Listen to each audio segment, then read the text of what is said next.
organisasyon. May voluntaryo sa pagpakaon sa mga apektado sa baha dinhi sa Dakbayan. Radio Agong Radio News. May voluntaryo og pagpakaon sa mga apektado sa baha dinhi sa Dakbayan sa Dipolog.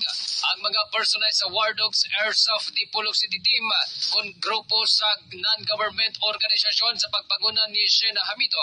Ang Vice President sa War Dogs ubos sa pagdumala ni War Dogs President Dr. JP Pascua.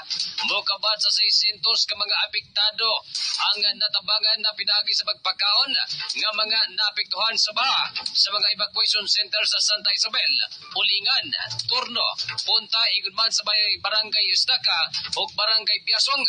Sumala pa ni War Dogs Vice President Shena Hamito, padayon ang ilang pagpakaon sa mga nabahaan tamad sa ang mga evacuees pa sa mga evacuation center.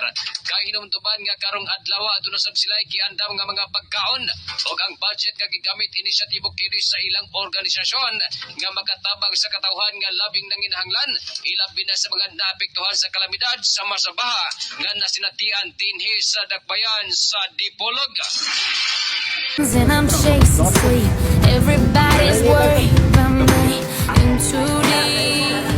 Say I'm in too deep.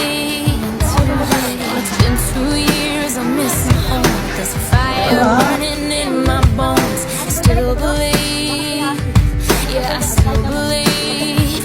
And all those things I didn't say. Wrecking balls inside my brain. I was screaming loud tonight. Can you hear my voice this time? This is my fight song. Take back my life song. My power's turned on. Starting right now. I'll be strong.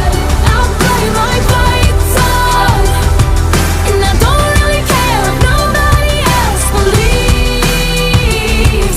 'Cause I've still got a lot of fight left in me. Losing friends and I'm chasing sleep.